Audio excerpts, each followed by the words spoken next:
Henry Knox wiped grease from his hands with a worn shop rag, surveying the vehicles awaiting repair in his garage. 15 years of sweat had transformed Knox Customs from a desperate gamble into Pinewood, Montana's most respected auto body shop. The front bell jingled. Russ Mather, Henry's right-hand man since the beginning, entered with 2 coffee cups.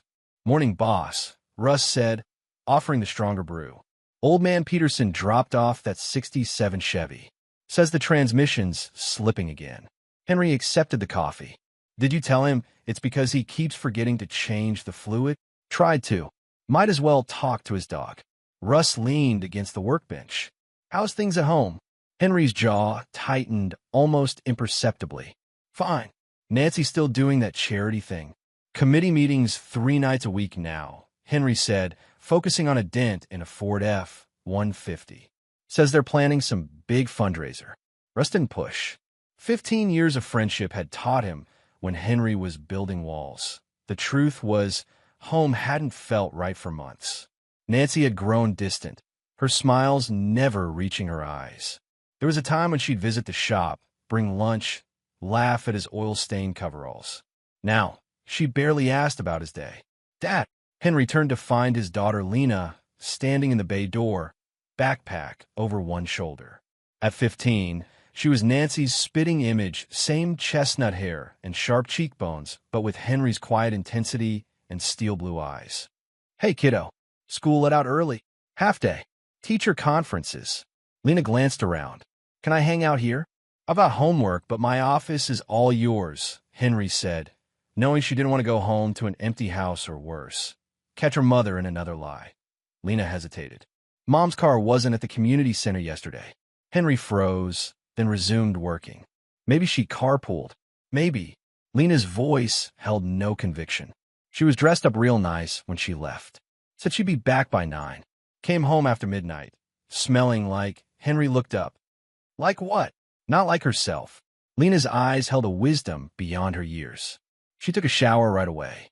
Russ suddenly found something urgent to do across the garage. Henry straightened, his 6-foot frame casting a shadow. The military had hardened him. 2 Iraq tours had taken a soft-spoken farm boy and returned a man who measured twice before speaking once. "Don't worry about your mom," he said firmly. "Go on, get your homework done." As the afternoon faded, Henry's thoughts kept circling back to Nancy's coldness, her late nights, her excuses. The shop phone rang. Henry wiped his hands and answered. "Knox Customs." "Mr. Knox?" "It's Shayla Boone, Kate's mom." The voice sounded hesitant. Henry remembered her, a quiet woman whose minivan he'd fixed last winter after her husband skipped town. Her daughter was Lena's best friend. "What can I do for you, Mrs. Boone?" She paused. "I'm not sure if I should. It's about Nancy." Henry's grip tightened on the receiver. "What about her?" "I saw her yesterday. Not at the community center." Another pause. "She was at the Red Creek Motel. With a man. I was driving by and..." "I'm sorry, Mr. Knox. I thought you should know." Henry's face remained impassive, but a cold stone formed in his stomach. "Thank you for calling." His voice betrayed nothing. That night, Henry drove home to the modest 2-story house he'd spent years renovating. Inside, the smell of roast chicken filled the air, Nancy's specialty, the meal she cooked when she wanted something. "You're late," Nancy called from the kitchen. Her voice carried forced lightness. Henry hung his jacket. Had to finish Peterson's Chevy. Nancy appeared, wiping her hands on a dishcloth. Her blue dress hugged curves that had once made his breath catch. Her smile was bright, practiced. "Well, you're just in time. Dinner's ready." Lena sat at the table, eyes moving between her parents like she was watching for landmines. "Smells good," Henry said, washing up. Nancy poured wine for herself only. Henry didn't drink. Never had. "How was work?" she asked, the question mechanical. "Fine." Nancy filled the silence with chatter about townspeople, gossip, plans, a stream of words that required no response. Henry watched her hands as she spoke, noted the fresh manicure. Nancy hadn't done the cooking she claimed. The chicken was store-bought, the potatoes from a box. "More lies." "I've got great news," Nancy announced, her voice rising with manufacturer excitement. The committee is hosting a weekend marriage retreat next month. 3 days at Whitefish Resort. I've already signed us up. Henry looked up from his plate. A retreat. It'll be good for us, Nancy insisted, reaching for his hand across the table. We haven't had time alone in ages. Lena pushed food around her plate. Who's going to stay with me? You can stay with Kate, Nancy answered quickly. I already talked to Shayla. She's fine with it. Henry's fork paused halfway to his mouth. Nancy had talked to Shayla? The same Shayla who'd called him today. I don't need a marriage retreat, Henry said. Nancy's smile tightened. Every marriage needs maintenance, Henry. Even yours. The emphasis wasn't lost on him. Later, after Nancy had gone upstairs to take a bath, another nightly ritual that had emerged in recent months, Henry found Lena sitting on the back porch steps. She's lying about the retreat, Lena said without looking up. About a lot of things. Henry sat beside her, the wood creaking under his weight. What makes you say that? I heard her on the phone last week, talking about getting away. She didn't know I was home. Lena hugged her knees to her chest. Dad, I think she's seeing someone. The words hung in the night air. Henry stared at the stars, the same stars he'd gazed at from desert sands, promising himself he'd make it home to Nancy. Let me handle it, he finally said, placing a hand on Lena's shoulder. Don't worry, I'm not a little kid anymore. You don't have to protect me. Henry looked at his daughter, no longer the pig-tailed girl who'd run to him when he returned from deployment, but becoming a young woman with sharp eyes and a sharper mind. I'll always protect you, he said. That's not changing. Ever. That night, while Nancy slept, Henry searched the house. In the kitchen junk drawer, beneath warranties and takeout menus, he found a second phone, slim and black, password protected. He didn't need to unlock it. The existence of the phone was enough. He replaced it exactly as he'd found it and went to bed with a plan forming. If Nancy wanted a retreat, they'd go. But not for the reasons she thought. 3 days later, Henry stood in the kitchen, the hidden phone in his hand when Nancy walked in. She froze, her face flickering from shock to fear before settling into practiced innocence. What are you doing with that? Her voice was steady, but her fingers twisted the strap of her purse. Found in the drawer. Henry's voice was flat. Funny, don't remember us getting a second phone. Nancy laughed, the sound brittle. Oh, that. It's for the charity committee. We all got one. Easier to coordinate events. Henry unlocked the screen, no password required. A mistake on Nancy's part. Messages filled the screen, all from a contact labeled Simply D. The most recent. Miss you already. 3 weeks is too long. Charity work? Henry asked, turning the screen toward her. Nancy's face hardened, a glimpse of the real woman beneath the mask. Then, just as quickly, tears welled in her eyes. You're going through my things now? Spying on me? Her voice rose, edged with manufactured outrage. What's happened to you, Henry? You've been different, distant, suspicious. This isn't the man I married. Henry had seen combat operators use this tactic. The best defense is a strong offense. Nancy was good. He'd give her that. Who's D? He asked, unmoved by the tears. A committee member, Denise. Nancy crossed her arms. She's going through a divorce. We text about personal stuff sometimes. At 2 a.m. Nancy snatched the phone. She has insomnia. God, Henry, what's gotten into you? You never used to be so paranoid. From the doorway, Lena watched silently, her face pale. You're right, Henry said, surprising both Nancy and himself. I'm sorry. Relief flooded Nancy's features. It's okay. You've been working so hard. All the more reason for that retreat, right? Henry nodded, watching as Nancy tucked the phone into her pocket with a casualness that didn't match the panic he'd glimpsed moments earlier. I think it's exactly what we need, he agreed. That night, Henry sat in his truck outside the Red Creek Motel. The neon sign buzzed in the darkness, casting a sickly red glow across the parking lot. He'd told Nancy he had a late job. She hadn't questioned it, too relieved by his apparent acceptance of her excuses. At 8:42 p.m., a black pickup truck with Holbrook towing emblazoned on the side pulled into the lot.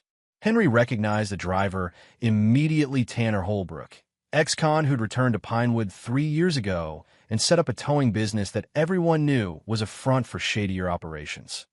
Henry sank lower in his seat as Tanner checked his watch and entered room 14.20 minutes later. A familiar blue sedan pulled in Nancy's car. She emerged wearing a dress Henry had never seen, her hair loose around her shoulders. She glanced around the parking lot before slipping into room 14. That Henry sat motionless, the confirmation of his suspicions bringing no satisfaction, only a hollow feeling in his chest. He'd known, but seeing was different. His hand tightened on the steering wheel until his knuckles turned white. That he waited 3 hours. When Nancy finally emerged, her hair was mussed, her makeup smudged. Tanner followed, pulling her back for a kiss that made Henry's vision blur with rage. Then Nancy drove away, back to the lie she called a life, while Tanner lit a cigarette in the doorway, smirking into the night. Henry started his truck but didn't follow Nancy home. Instead, he drove to the shop and spent the night working on an engine rebuild, the mechanical precision helping to calm the storm inside him. The next morning, Henry returned home as if nothing had changed. Nancy was in the kitchen, making breakfast in her bathrobe, humming as if she didn't have a care in the world. "You didn't come home last night," she said, concern etched on her face. "Job ran late. Slept at the shop." He accepted the coffee she offered, studying her over the rim of the mug. "How was your committee meeting?" "Productive," Nancy replied without missing a beat. "We've almost finalized the retreat details." Lena came downstairs, her eyes immediately finding Henry's. Relief crossed her face when she saw him, as if she'd worried he might not return. "Morning, Dad." "Hey, kiddo. Ready for that math test today?" Lena nodded, grabbing a piece of toast. "Can I come by the shop after?" "Always," Henry said. Nancy frowned slightly. "Lena, you're spending too much time at that garage.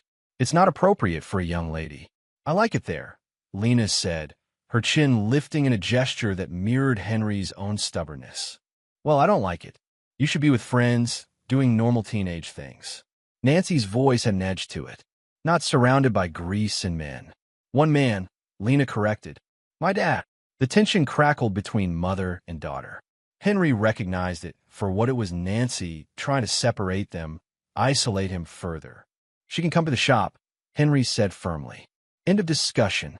Nancy's smile vanished, replaced by a coldness that seemed more genuine than any warmth she'd shown lately. "Fine. Have it your way. Always do."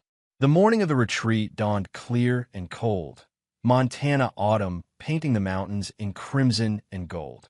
Henry loaded their bags into Nancy's sedan at her insistence. "My car has better heating," she'd said, "and the seats are more comfortable for a long drive." Henry hadn't argued. Nancy rarely let him drive her car, claiming the leather seats would absorb the garage smells from his clothes. Today, however, she handed him the keys without hesitation.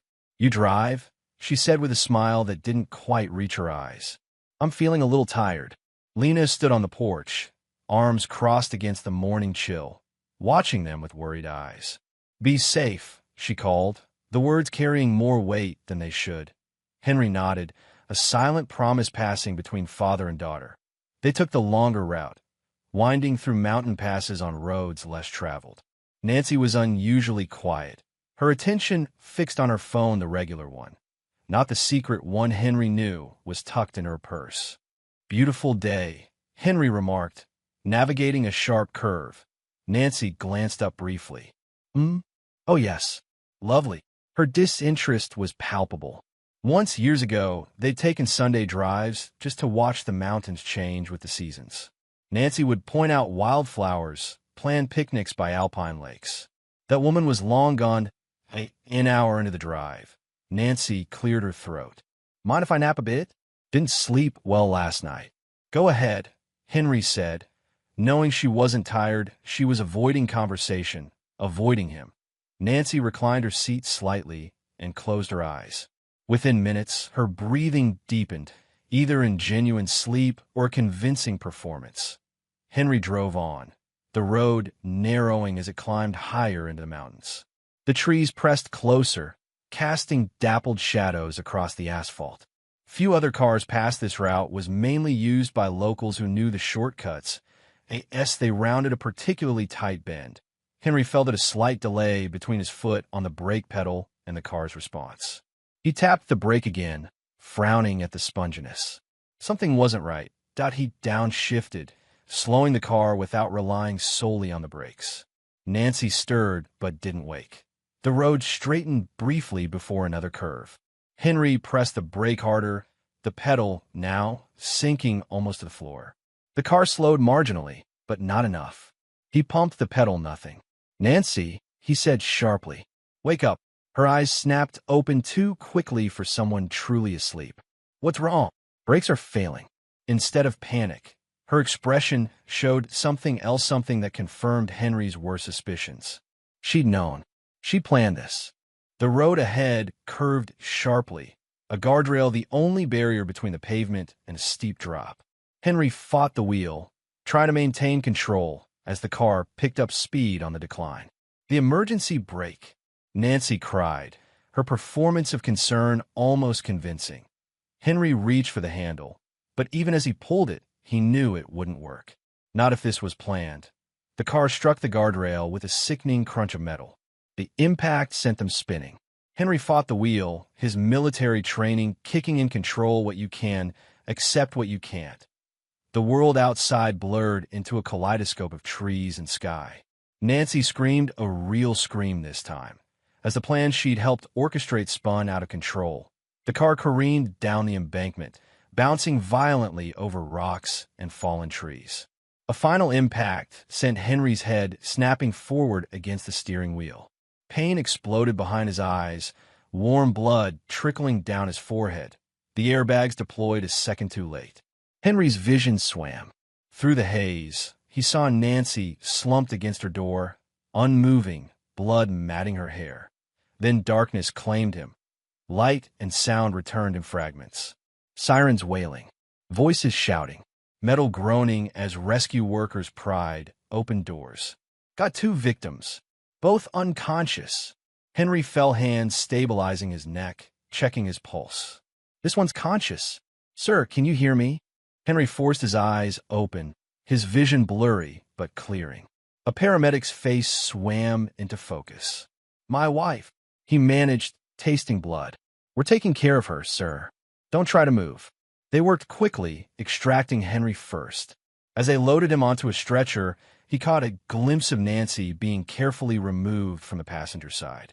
Her face was eerily peaceful despite the blood. The ambulance ride passed in a fog of pain and disjointed thoughts. Henry fought to stay conscious, to make sense of what had happened. The brakes. Nancy's lack of surprise. The route she'd insisted on. It wasn't an accident. She tried to kill him to the hospital. Doctors swarmed around him, cutting away his clothes, shining lights in his eyes, asking questions he could barely process. X-rays, CT scans, stitches for the gash on his forehead.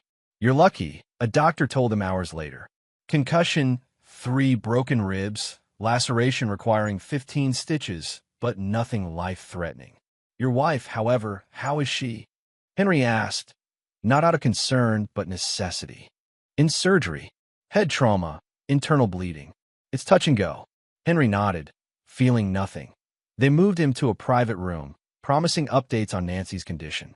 He lay awake, staring at the ceiling, piecing together the puzzle.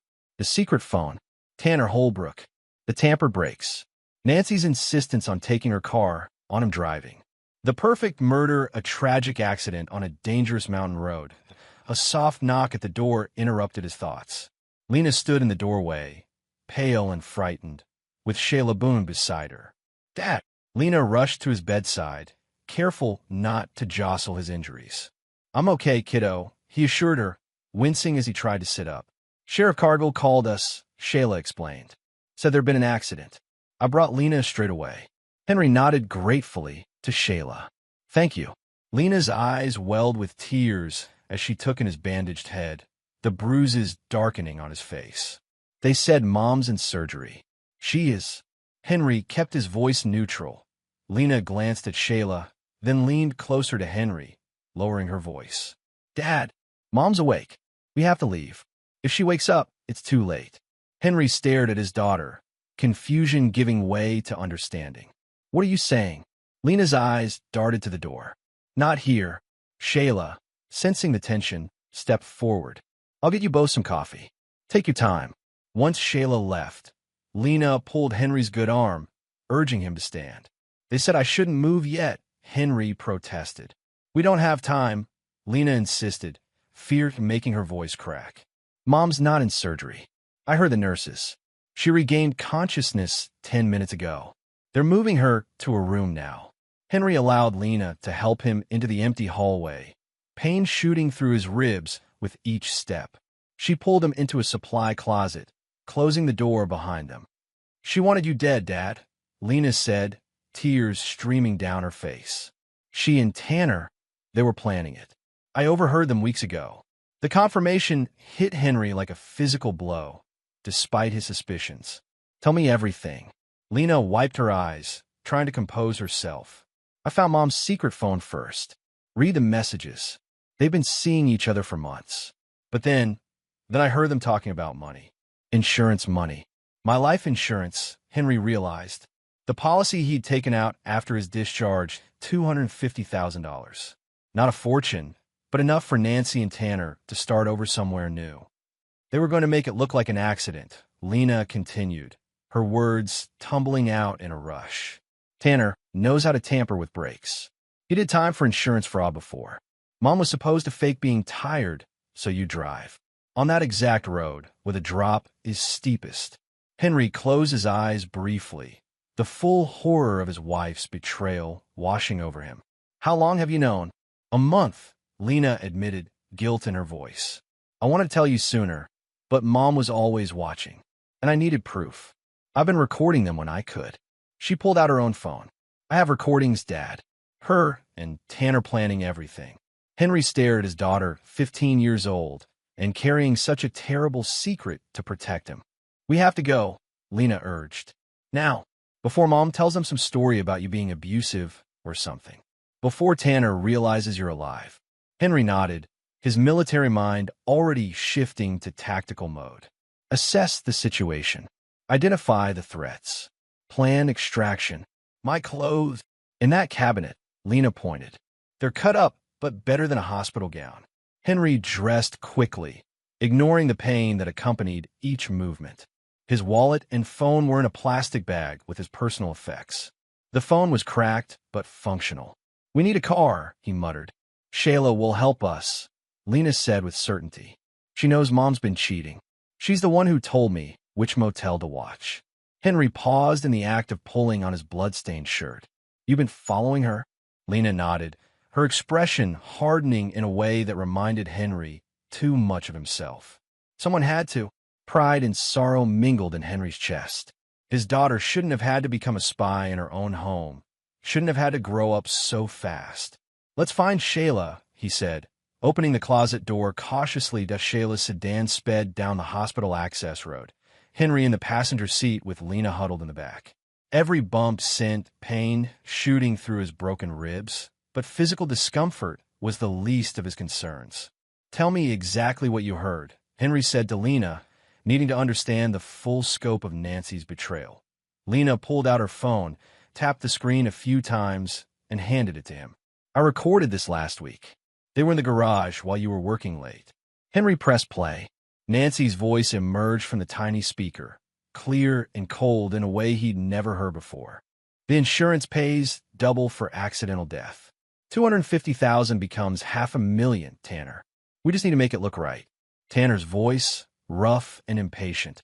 I told you, the brake lines are easy. Cut just enough to make them fail gradually. By the time he realizes something's wrong, it'll be too late. That stretch of road past Miller's Creek, perfect spot. No guardrail for 50 yards, straight drop. Nancy again. What if he survives somehow? He won't, Tanner assured her. But if something goes wrong, I've got friends who can finish the job at the hospital. For the right price. The recording ended. Henry sat in stunned silence, the casual discussion of his murder sinking in. 15 years of marriage, and Nancy could plot his death with the same ease as planning a dinner party. There's more, Lena said quietly. I've been recording for weeks. They never noticed. Mom's careless when she's with him. Henry handed the phone back, his face expressionless. Where did you learn to do this? Lena shrugged, suddenly looking very young despite her actions. YouTube. Kate helped me set up the recording app. Shayla glanced in the rearview mirror. Kate doesn't know the details. Lena just told her she was worried about her mom having an affair. Henry nodded, processing this information. We can't go home. They'll look there first. My place, Shayla suggested. It's on the other side of town. You can lay low while you figure things out. Henry's phone buzzed again, Boyd calling now. He silenced it. Dad, Lena said hesitantly. What are we going to do? Mom will tell everyone you're crazy, abusive. Tanner knows people, bad people. Henry turned to look at his daughter, his decision already made. We're going to make them pay. Both of them. Shayla's eyes widened. Henry, you need to be careful. The law won't help. Henry cut her off. Not with Nancy spinning her story and Tanner's connections. They tried to kill me, planned to kill me. I'm not waiting for them to try again. What about proof? Shayla asked. Lena's recordings. Might not be enough, Henry finished. We need more. They drove in silence for several minutes, the Montana landscape flying past.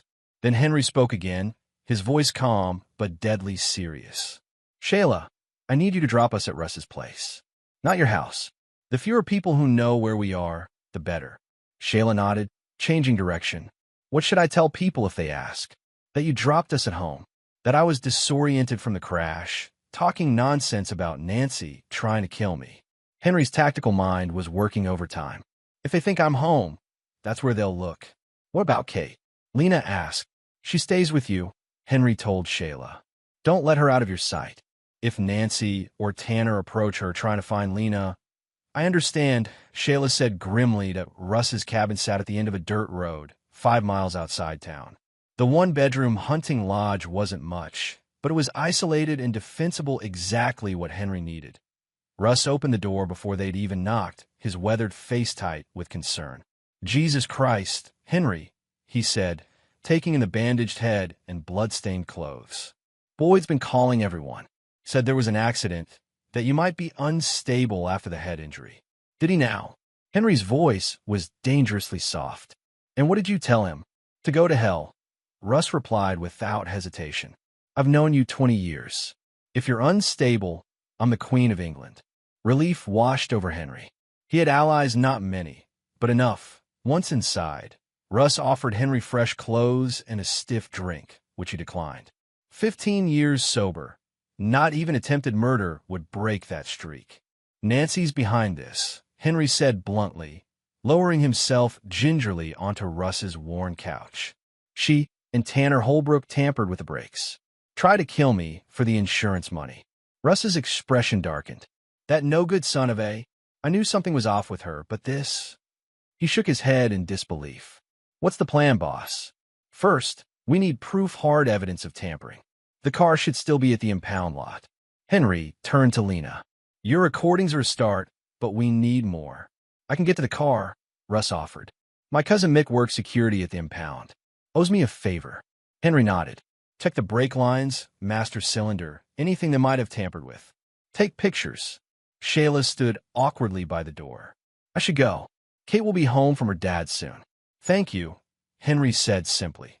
After Shayla left, promising to keep their location secret, Russ made coffee while Henry took inventory of their situation. His ribs throbbed, his head pounded, but his mind was clear. Lena sat beside him, exhaustion finally catching up to her. You should rest, he told her. So should you, she countered. Russ returned with 3 mugs of black coffee. Boyd called twice more. Left messages saying he needs your statement. Said Nancy's made some accusations. I bet she has, Henry muttered. He glanced at his phone, 6 missed calls from Boyd, 2 from unknown numbers.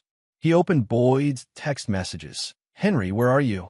Nancy's saying some concerning things. Need to talk. Call me ASAP. This is serious. Deputy Brackett is filing a report based on Nancy's statement. Claims of domestic abuse. Henry, don't make this worse by running. Henry's jaw tightened. It was happening exactly as he'd feared. Nancy was moving quickly, setting the narrative. Domestic abuse, he said aloud. That's her play. Lena's face crumpled. How could she do this? How could she lie like that? Because she thinks she can get away with it, Henry answered, his voice hard. Because she doesn't know what we know. His phone buzzed again, a text from a number he didn't recognize. "We need to talk. About your wife. I know what really happened. Meet me at the old mill. Midnight. Come alone." Henry showed the message to Russ, who snorted derisively. "Trap," Russ said. "Gotta be Tanner trying to finish the job." "Obviously," Henry agreed. "But it tells us something important. They're worried. They know I survived, and they're scrambling." Lena, reading over Henry's shoulder, shivered. "They're going to keep coming, aren't they?" Henry put an arm around his daughter. "Not for long." At 10:30, Henry's phone rang. "Shayla. Sheriff's deputies just left my house," she reported, her voice tense. "They were looking for you and Lena. Asked a lot of questions about when I last saw you, where I took you. What did you tell them? That I dropped you at home, like we agreed." But Henry, Vic didn't believe me. "That new deputy, Brackett, he's convinced you've done something terrible. Kept asking if I felt safe around you." Henry's expression hardened. "Nancy's poisoning the well." "There's more," Shayla continued. "Tanner Holbrook was here earlier, before the deputies. Said he was a friend of the family, looking for Lena.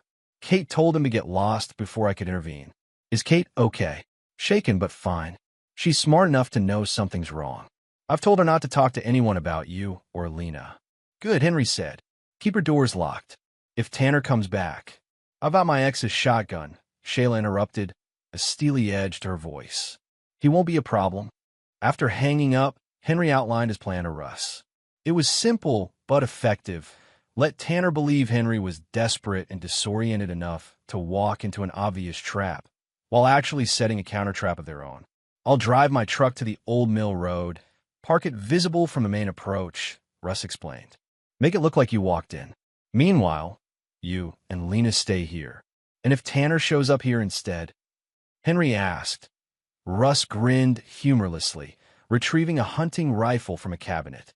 "Then he gets a Montana welcome. Be careful," Henry warned. "Don't engage. Just make it believe I might show." Lena, who had been listening silently, spoke up. "What if he brings people with him? Tanner knows dangerous men." Henry nodded, appreciating his daughter's tactical thinking. "That's why Russ won't wait around. Drop the truck, then circle back through the woods. If anyone follows you, you'll see them coming." At 11:15, Russ left with Henry's phone, which would ping off cell towers near the old mill, providing another false trail. Henry and Lena secured the cabin, turning off all lights except a single lamp in the back room. "Dad," Lena said as they settled into defensive positions with clear views of both doors. "I found something else. At home, before the accident." She pulled a small notebook from her backpack. It was in Mom's hiding spot, the loose floorboard in her closet. "I found it when I was looking for her other phone." Henry took the notebook. Inside, in Nancy's neat handwriting, were calculations, life insurance policies, account numbers, dates. A timeline. His name with $500,000 written beside it. Tanner's messy scrawl in the margins, notes about brake lines, ideal accident locations, contingency plans. "Jesus," Henry muttered, flipping through pages of his own planned murder. "There's more," Lena continued, turning to the back pages. "They've been planning to leave for months. After you were gone. Fake IDs, tickets to Mexico. There's even a receipt for a beach house rental." Henry examined the paperwork, detailed, methodical planning for a new life funded by his death. Cold rage settled in his stomach. His phone rang again. Boyd. This time, Henry answered. "Where the hell are you?" Boyd demanded without preamble. "Somewhere safe," Henry replied evenly. "Nancy's pressing charges, Henry. Says you've been abusing her for months. Says you tampered with the brakes yourself, some kind of murder-suicide attempt after she threatened to leave you." Henry laughed humorlessly. "And you believe that?" "I don't know what to believe," Boyd admitted. "But I've got a deputy eager to make his mark with a domestic violence arrest, and a woman with injuries claiming her husband's dangerous. You running isn't helping your case." "I'm not running. I'm regrouping. Turn yourself in," Boyd urged. "We can sort this out by the book." "The book won't help me," Henry said coldly. "Nancy and her boyfriend tried to kill me. I have proof." A long pause. "Boyfriend? What boyfriend?" "Tanner Holbrook." Boyd cursed under his breath. "That lowlife?" "Henry, if you've got proof, bring it in. Let me help you." "Not yet. First, I need more. Don't do anything stupid, Boyd warned. Whatever they did, whatever you think they did. They tried to kill me, Henry repeated. And they'll keep trying. Tell your eager deputy to look into Tanner Holbrook's criminal record. Tell him to check Nancy's phone records, the second phone she keeps hidden in the kitchen drawer. Tell him to ask why my wife has been planning a trip to Mexico with a convicted felon. He hung up, knowing Boyd well enough to recognize the seeds of doubt had been planted. Russ returned 2 hours later, his expression grim but satisfied. He handed Henry his phone, showing close-up photos of the brake lines in Nancy's car. Clean cut, Russ pointed to a barely visible nick in the metal line. Partial, made to fail gradually under pressure. Mick said the crash investigators hadn't examined the vehicle, yet too busy with the victims. Their mistake. Henry nodded, scrolling through the photos. Clear evidence of tampering, not enough to fail immediately, but sufficient to cause catastrophic brake failure after 20 minutes of mountain driving. There's more, Russ said, pulling a plastic evidence bag from his pocket. Inside was a small utility knife. Found this under the driver's seat. Has Tanner's fingerprints all over it. I'd bet money on it. Perfect, Henry murmured. Evidence was mounting. His phone buzzed with another text from the unknown number, presumably Tanner. Time's running out. Midnight. Old Mill. Last chance. Lena, who had been dozing on the couch, stirred. What time is it? Almost 9, Henry replied, his mind working through possibilities. Go back to sleep. You're not going to meet him, are you? She asked, suddenly alert. No, Henry assured her. But I'm going to let him think I am. Around midnight, a sound outside the cabin made them both freeze, the crunch of tires on gravel. Henry moved to the window, peering carefully around the edge of the curtain.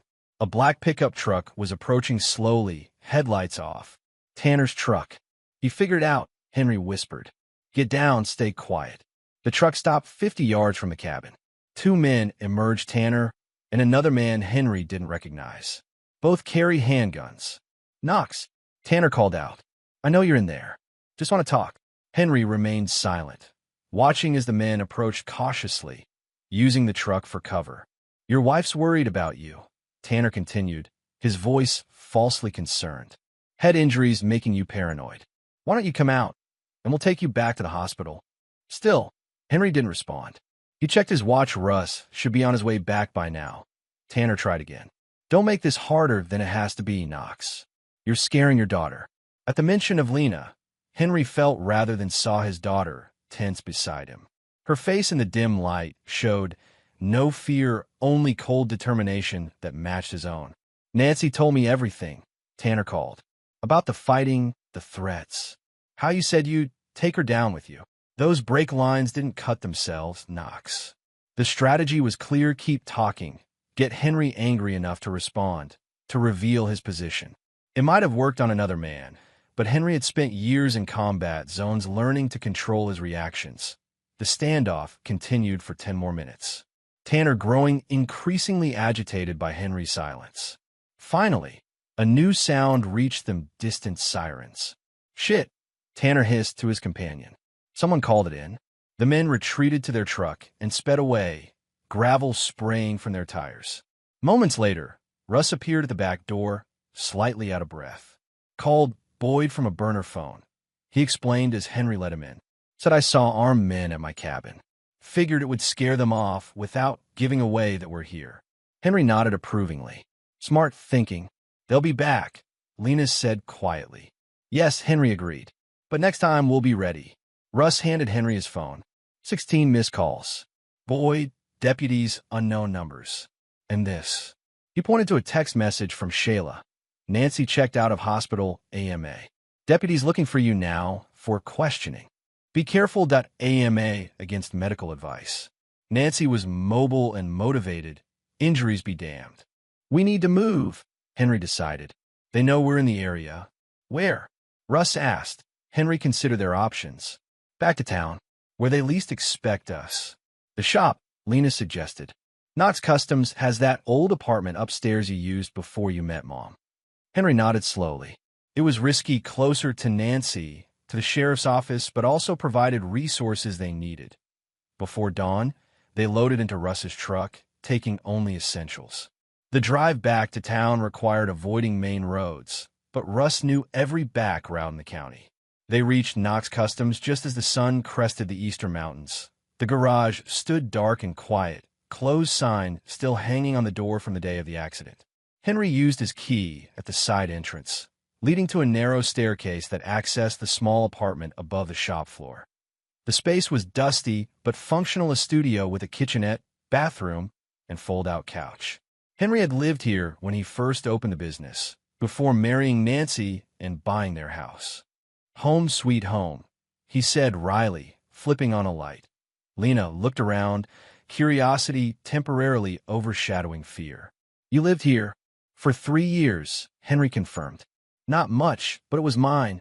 Russ checked the windows, all with clear views of the street and parking lot. "Nobody followed us. I'll open the shop like normal, maintain appearances. You two stay up here." Henry nodded. "First sign of trouble, I'll hit the silent alarm," Russ finished. "Wire directly to your phone." Once Russ left to begin the day's normal operations downstairs, Henry turned his attention to organizing their evidence. Lena's recordings, photos of the tampered brake lines, Nancy's notebook with the murder plans, the utility knife from the car. It was substantial, but would it be enough against Nancy's tears and accusations? Lena, exhausted from the night's tensions, finally succumbed to sleep on the fold-out couch. Henry watched his daughter's chest rise and fall, marveling at her resilience. She'd faced her mother's betrayal with a courage that put most adults to shame. His phone buzzed a text from Boyd. "Need to talk. Just you and me. No deputies. Name the place." Henry considered the offer.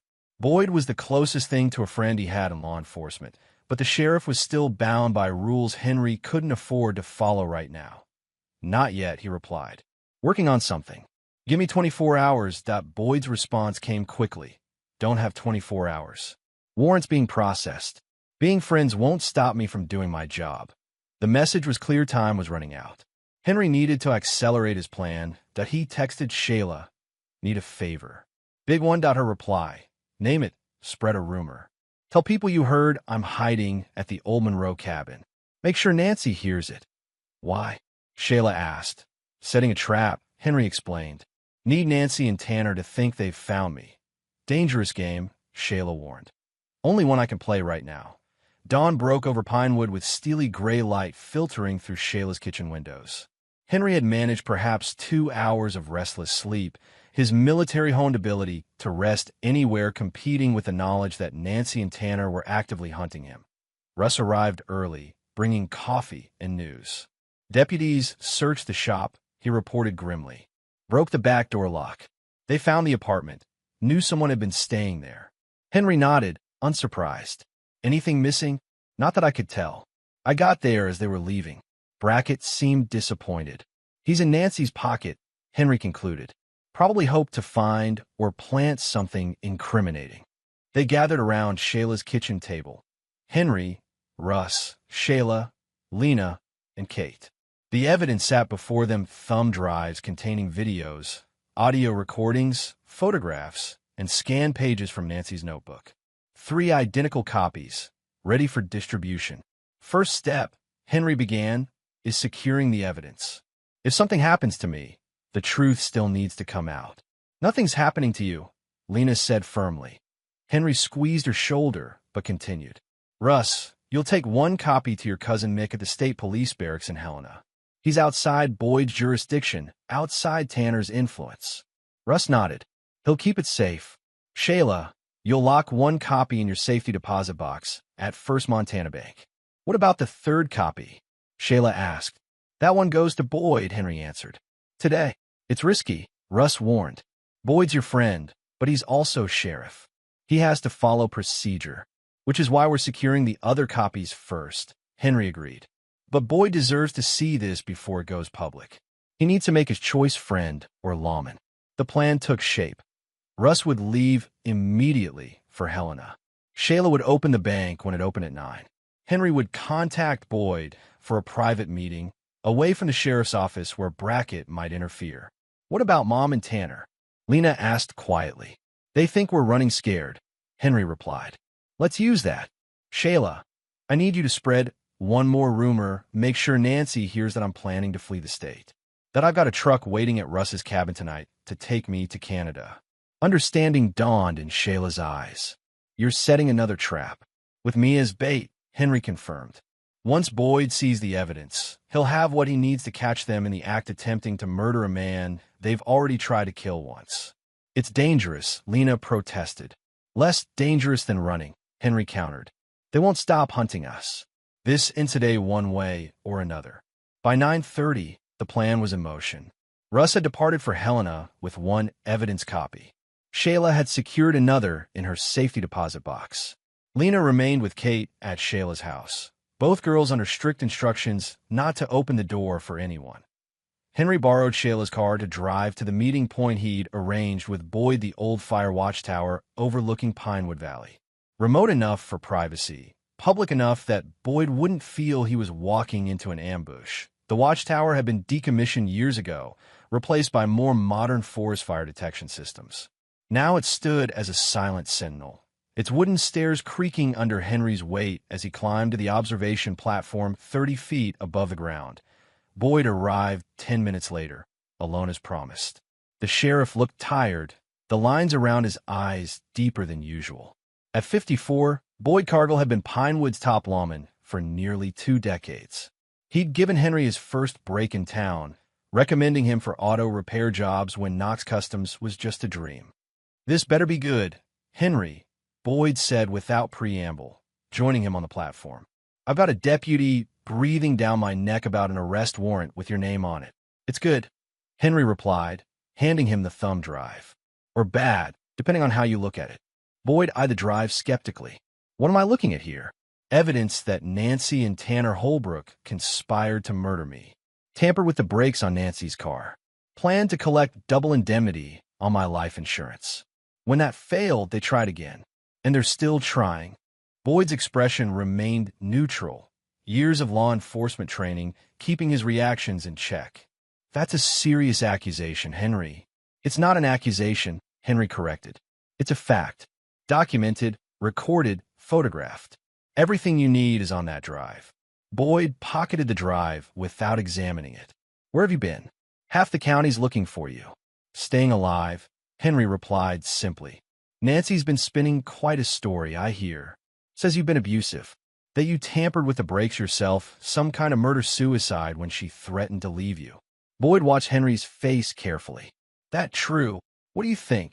Boyd sighed heavily. I think I've known you 15 years, and I've never seen you so much as raise your voice. I think Nancy's story has holes you could drive truck through. But I also think she's got Deputy Brackett convinced, and he's pushing hard for an arrest. You watch what's on that drive, Henry said. Then decide. But do it soon, Boyd. Things are moving fast. How fast? Henry outlined his plan to trap Nancy and Tanner at Russ's cabin that night. Boyd listened without interruption, his expression growing grimmer by the minute. You're using yourself as bait, he observed when Henry finished. That's a hell of a risk. Less risky with you and your deputies waiting in the woods, Henry pointed out. Boyd rubbed his chin thoughtfully. If, and that's a big if what you're showing me checks out, I might be able to arrange something. Unofficially. That's all I'm asking. And if it doesn't check out, Boyd's hand moved subtly toward his service weapon. If I look at this and see nothing but a desperate man's delusions, then I'll turn myself in, Henry said evenly. Right here, right now. But you need to watch it first. The two men stared at each other, years of friendship hanging in the balance. Give me an hour, Boyd finally said. Got a laptop in my cruiser. I'll review it there. No one else needs to see this yet. Henry nodded, relief washing through him. 1 hour. 53 minutes later, Boyd returned. His face was ashen, his usual stoic expression replaced by barely contained fury. Jesus Christ, Henry, he said hoarsely. I've known Nancy for years. How could she? Henry didn't need to hear more. Boyd believed him. The evidence had done its job. What's your plan? Boyd asked, all skepticism gone from his voice. Shayla spreads the rumor that I'm fleeing tonight. Russ's cabin is remote, perfect for an ambush in either direction. I'll be there at sundown, making it look like I'm preparing to run. Nancy and Tanner will come, thinking they have one last chance to silence me. and I'll be waiting," Boyd finished. "With as many deputies as you trust," Henry emphasized. "Not Brackett." Boyd nodded grimly. "Brackett suspended as of an hour from now. Convenient timing for a routine audit of evidence handling procedures." His expression hardened. "I trusted that kid. Brought him onto the force myself." "Nancy's good at manipulation," Henry said, not unsympathetically. "She fooled me for 15 years. The drive to Russ's cabin passed in tense silence. Henry sat beside Boyd in the front of the cruiser while Lena huddled in the back, her face pale but determined. The plan was simple in theory. Henry would make himself visible at the cabin, creating the impression he was preparing to flee. Boyd's deputies, positioned in the surrounding woods, would wait until Nancy and Tanner made their move, then close the trap. "Remember," Boyd cautioned as they approached the final turn, "keep it visible but believable. They need to think you're distracted, vulnerable." Henry nodded, his mind already shifting into the tactical mindset that had kept him alive through 2 tours in Iraq. "Drop me at the bend. I'll walk in more visible that way." Boyd complied, stopping the cruiser at a curve in the dirt road. "We'll be listening through the radio mic. Any sign of trouble, say the word firewood. That's the signal to move in." "Understood." Henry turned to Lena in the back seat. "Stay with Boyd. No matter what you hear, what you think is happening, stay here." Lena nodded, her eyes wide with fear, but her jaw set with determination. "Be careful, Dad." The walk to the cabin took 7 minutes, Henry deliberately keeping to the open path rather than using the cover of trees. If Nancy and Tanner were watching, and he was certain they needed to see him, needed to believe their opportunity had arrived, that Russ's cabin looked exactly as they'd left it the previous day, undisturbed in the gathering dusk.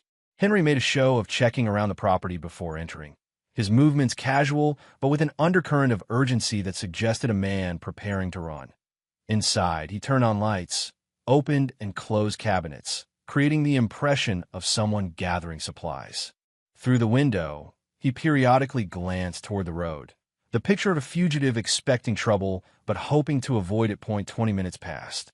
Henry maintained the charade, occasionally speaking into the radio mic concealed under his jacket, updating Boyd on his preparations, further selling the illusion for anyone who might be listening at the 30-minute mark. He heard at the distant crunch of tires on gravel, a vehicle approaching with headlights off. Henry continued his performance, pretending not to notice as he stuffed clothing into a duffel bag. The vehicle stopped some distance away. Through the cabin's thin walls, Henry detected muffled voices, car doors opening and closing. They were here that he moved to the window, making a show of peering anxiously into the darkness before returning to his packing. The radio mic transmitted everything to Boyd, who would be coordinating his deputies, positioning them for the arrest. Footsteps approached not from the road, but from the rear of the cabin. Smart. Henry had expected no less from Tanner, a man who'd evaded justice before, that a floorboard creaked beneath his feet as he crossed to the kitchenette, removing canned goods from a shelf and placing them in the duffel. The cabin door burst open. Tanner entered first, gun raised, followed by the 2 men from the Monroe cabin, Marco with the tattooed neck and a heavy-set man whose name Henry didn't know. All 3 were armed. No sign of Nancy yet. "Evening, Knox," Tanner said, his voice deceptively casual. "Going somewhere?" Henry straightened slowly, hands visible. "Just getting some supplies." "Supplies. Right." Tanner smirked, gesturing for his companions to check the cabin's other rooms. "Here you're planning a trip." "Canada, is it?" "Don't know what you're talking about," Henry replied evenly, mentally noting positions, distances, potential weapons within reach. The nearest deputy was probably 200 yards away, would take at least 30 seconds to reach the cabin once signaled. "Sure you do." Tanner approached, keeping his gun trained on Henry's chest. "Nancy's worried about you, man. Head injuries got you confused, saying crazy things.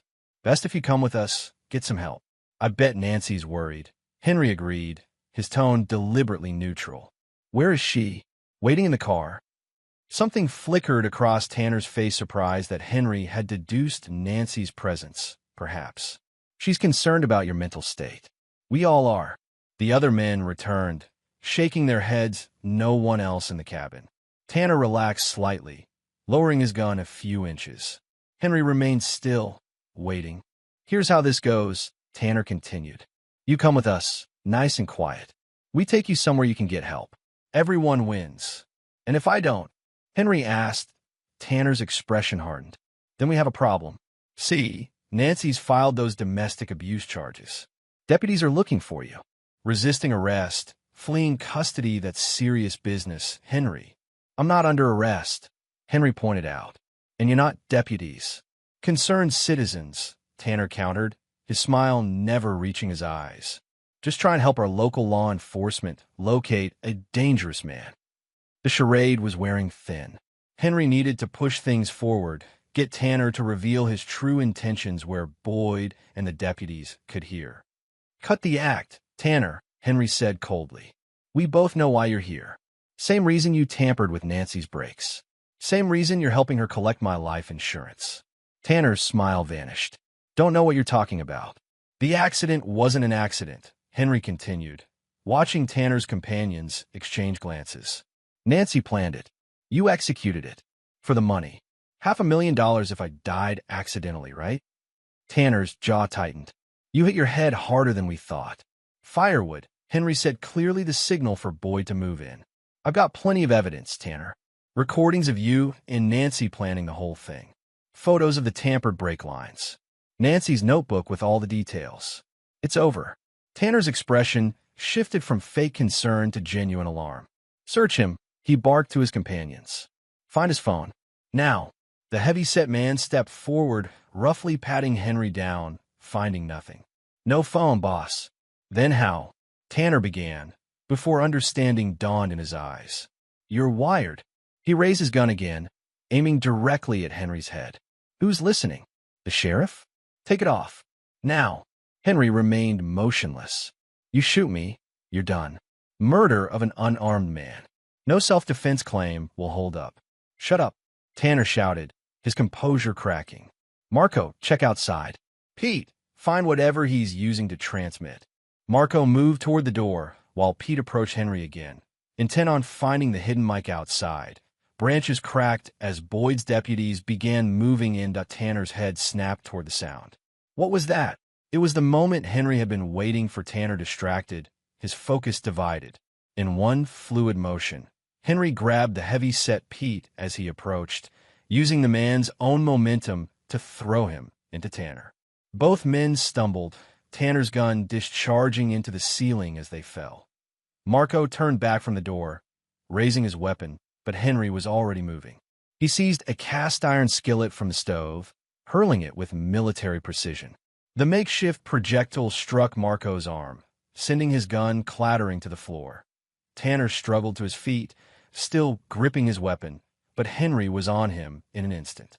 15 years of rage at Nancy's betrayal, at the plot to kill him, at the danger to Lena, fueled his attack. He struck Tanner with brutal efficiency, targeting vulnerable points: solar plexus, throat, temple. Tanner collapsed, blood streaming from his nose, gun falling from nerveless fingers. Pete lunged for the weapon, but Henry's boot came down on his hand, grinding bones until the man screamed. Marco had recovered his own gun, aiming shakily with his uninjured arm. "Don't move," he shouted. "I'll shoot." Henry assessed the situation with cold clarity. Marco 15 feet away, injured but armed. Pete incapacitated beneath his foot. Tanner semi-conscious on the floor. Deputies approaching, but not yet inside. "Marco," Henry said calmly, "think about what you're doing. Attempted murder of an unarmed man? That's 20 years minimum. Is Tanner worth that to you?" Uncertainty flickered across Marco's tattooed face. His gun hand wavered. "Put it down," Henry continued. "Walk away now. Your charges are reduced. Tanner and Nancy go down for the conspiracy. You're just an accessory after the fact." The cabin door burst open. Boyd entered first, service weapon raised, followed by 2 deputies with shotguns. "Sheriff's Department, drop your weapons. Everyone on the ground now." Marco froze, caught between options. For a heartbeat, Henry thought he might actually fire, might try to shoot his way out. Then the gun slipped from his fingers, clattering to the floor as he raised his hands. Smart choice, Henry told him quietly. Boyd's deputies secured the scene with practiced efficiency, cuffing the three men while Henry explained what had transpired.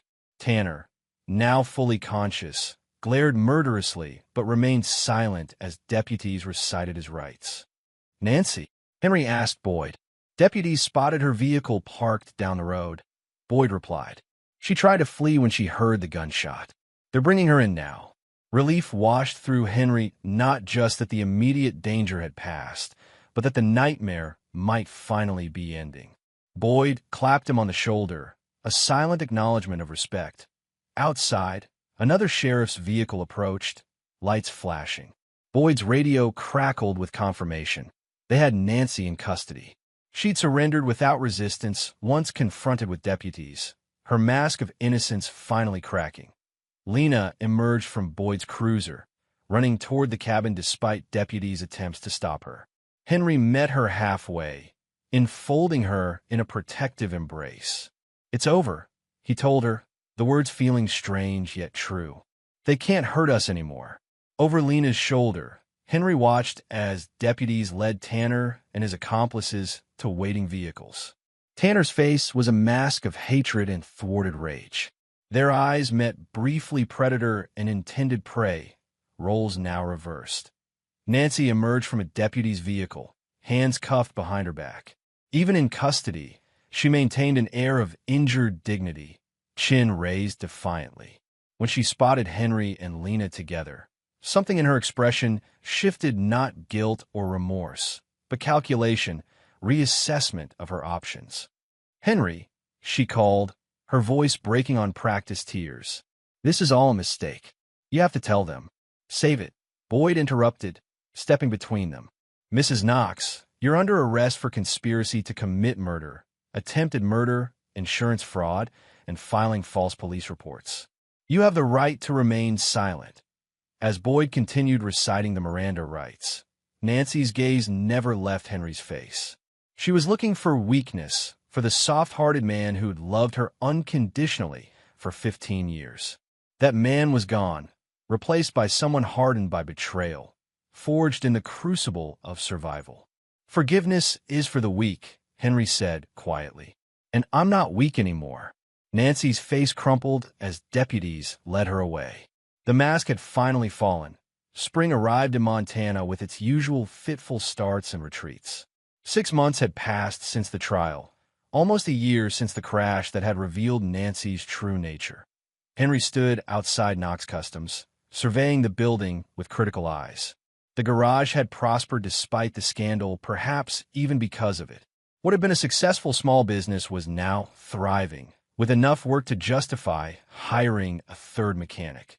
Russ emerged from the garage bay, wiping his hands on a shop rag. "Sign guy's on his way. Should be here in about an hour." Henry nodded, satisfaction warming his chest. "Place looks good." They'd spent the past month renovating the shop, expanding into the vacant building next door, adding 2 more service bays, upgrading the equipment. The apartment above, once Henry's temporary refuge, had been converted into a proper office space. "Nervous?" Russ asked, glancing sideways at his friend. "No," Henry replied, then reconsidered. "Maybe a little." "She'll be thrilled," Russ assured him. "Kid's got grease in her veins, just like her old man." The she in question was currently at school, finishing her sophomore year with honors despite everything she'd endured. Lena had no idea what awaited her at the garage today, a surprise Henry had been planning for months. At T3:30, Lena's familiar figure appeared down the street, backpack slung over one shoulder as she walked from the school bus stop. Henry and Russ positioned themselves in front of the garage, deliberately blocking the view of the building's facade. "What's going on?" Lena asked as she approached, noting their strange behavior and barely suppressed smiles. "Like what?" Henry asked innocently.